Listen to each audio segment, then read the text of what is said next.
मैंने पिछले 1 साल में अपने चैनल में कम से कम दावत फूड्स पे 2 से 3 वीडियोस बनाई हैं और हर वीडियो के अंदर कुछ ना कुछ मैंने वैल्यू ऐड करी अपनी वीडियो के अंदर, जहां मुझे कंपनी के एनालिसिस के अंदर कुछ अच्छे ग्रीन पॉइंट्स दिखे।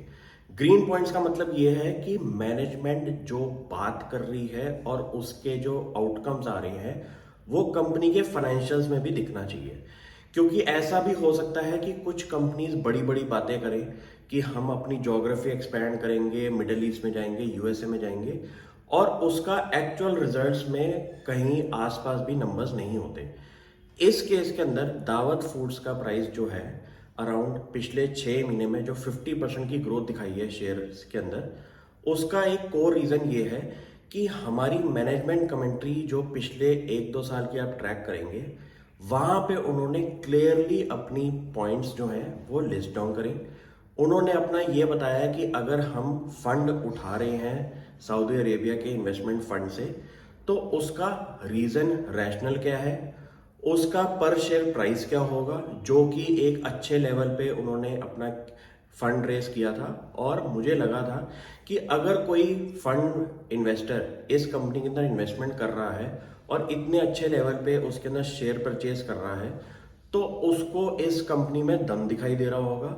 प्लस उसके अंदर एक चीज जरूर पता चल गई थी कि जो इन्वेस्टमेंट हो रही है जिस कंट्री से, उस कंट्री के अंदर आपका एक्सपेंशन मोड भी अब चालू हो जाएगा।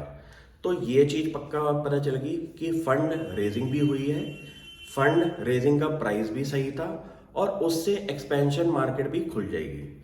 ये तो हो गया एक पार्ट। सेकंड पार्ट की बात करते हैं कि कंपनी का जो कोर फाइनेंशियल रेशियोज है पिछले 3-4 साल की अगर आप लिस्ट डाउन करके देखें, तो उनके अंदर थोड़ा थोड़ा मार्जिनल इंप्रूवमेंट दिखाई दे रहा था। जैसे कि कंपनी की रिटर्न ऑन इक्विटी इस लेटेस्ट क्वार्टर के अंदर अराउंड 19% से ऊपर की हो चुकी है, जो कि आप पिछले 4-5 सालों में अगर देखेंगे तो धीरे धीरे कंपनी ने इसके अंदर इंप्रूवमेंट दिखाया है। कंपनी के एबिटा मार्जिन के अंदर भी इस क्वार्टर के अंदर इंप्रूवमेंट आया है, और कंपनी के रेवेन्यू के अंदर भी इस क्वार्टर के अंदर एक 10% का इंप्रूवमेंट आया और प्रॉफिट आफ्टर टैक्स में 44% की ग्रोथ दिखाई दी है। ये एक ऐसा केस एग्जाम्पल है जो कि आप अपनी एग्जिस्टिंग कंपनीज के अंदर भी आइडेंटिफाई कर सकते हैं, जहां पे मैनेजमेंट अच्छी अच्छी बातें कर रही हो और साथ में उनके रिजल्ट्स के अंदर भी थोड़ा थोड़ा इंप्रूवमेंट दिखाई दे रहा हो। अब जैसे कोई कंपनी ये कहती है कि मैं अगले 1 सालों में 40% से ग्रो होऊंगा अपने रेवेन्यू के अंदर, तो उसका क्वार्टरली रेवेन्यू 10% से तो एटलीस्ट ग्रो होना चाहिए हर क्वार्टर के अंदर, तभी वो 40% की ग्रोथ आएगी।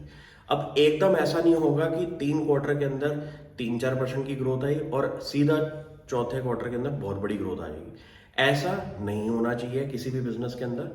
तो आपको धीरे धीरे चीजें नोटिस करनी है कि मैनेजमेंट क्या कह रही है और उसके रिजल्ट्स कहाँ पे आ रहे हैं। तो कंपनी की डेट इक्विटी रेशियो भी काफ़ी कम होगी। और अगर आप बासमती राइस का बिजनेस समझेंगे, तो ये एक ऐसा रिफॉर्म वाला बिजनेस है जहां पे आपको एक काफ़ी मज़ा आएगा बिजनेस मॉडल को समझने के अंदर, कि इसके अंदर जितना ज़्यादा ये स्टोरेज करते हैं अपने राइस की, उतनी ज़्यादा इसकी क्वालिटी इंप्रूव होती है।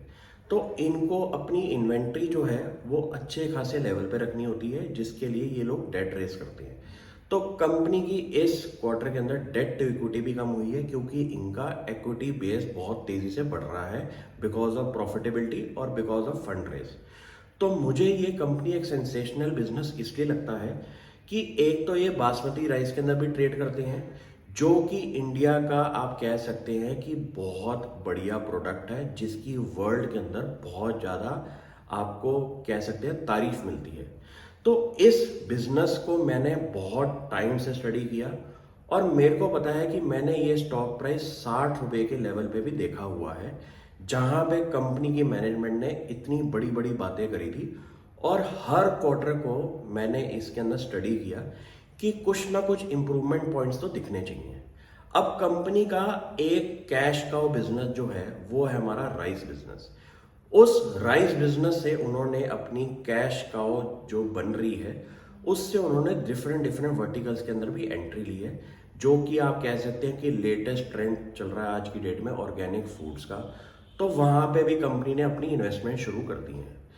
मुझे लगता है कि अच्छा बिजनेसमैन वो होता है जो कि पहले एक अपना कैश काउ वाला बिजनेस खड़ा करे, उस कैश काउ वाले बिजनेस से अपने छोटे मोटे इन्वेस्टमेंट शुरू कर दे, ताकि फ्यूचर में उनमें से एक इन्वेस्टमेंट अच्छी खासे लेवल पे ट्रेड करना शुरू कर दे। ये एक अच्छा केस एग्जांपल है जो कि आप भी आइडेंटिफाई करें अपने और स्मॉल कैप स्टडीज के अंदर, क्योंकि स्मॉल कैप इन्वेस्टिंग ऐसी होती है कि आपका स्टॉक प्राइस बहुत ज़्यादा वॉलेटाइल होता है और उसके अंदर कहीं ना कहीं आपको कॉर्पोरेट गवर्नेंस के इश्यूज भी दिखाई देते हैं। तो ये एक रिस्की इन्वेस्टमेंट्स होती हैं जहाँ पे आपका थोड़ा सा एक एक्स्ट्रा माइंडसेट चलना चाहिए हर क्वार्टर के रिजल्ट्स के अंदर, कि मैनेजमेंट ने 2-3 महीने पहले क्या बोला था और उसके एक्चुअल रिजल्ट्स में क्या फ़ायदा दिखाई दिया है। ये स्टॉक मेरे दिल से लगा हुआ है क्योंकि मैं इसके अंदर पिछले 4-5 साल से इन्वेस्टेड हूँ। तो मैं आपको ये फर्दर स्टडी करने के लिए बोल रहा हूँ कि आप इस सेम एग्जाम्पल पे अपनी भी कंपनी आइडेंटिफाई करें और उसके साथ दिल लगा के स्टडी करें, क्योंकि अगर आप दिल लगा के स्टडी करेंगे तो आपको हर क्वार्टर का हमेशा वेटिंग टाइम रहेगा कि यार इसके क्वार्टर के रिजल्ट्स का मैं वेट कर रहा हूँ, मुझे इस क्वार्टर में देखना है कि क्या इंप्रूवमेंट आया है। जो भी छोटी मोटी भी इंप्रूवमेंट अगर आपके पॉजिटिव पोर्टफोलियो पे आ रही है तो उसको आप वेल नोट करें और उससे अपने आप से बात करें कि इसका इफेक्ट कंपनी के एनालिसिस में कैसे आ सकता है। Thank you.